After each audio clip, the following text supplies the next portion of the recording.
The Harvest Birds by Blanca Lopez de Mariscal.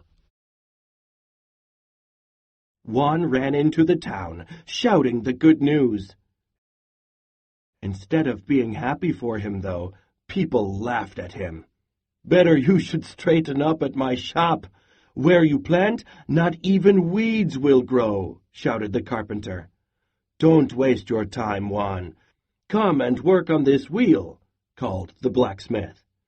"Help me with these sacks of flour and stop dreaming," added the baker. Juan decided that nothing anyone said would stop him. "It's time to get to work," he told himself. He began to prepare his land for planting. It was a very tiny patch of land, and didn't offer much promise of a big harvest.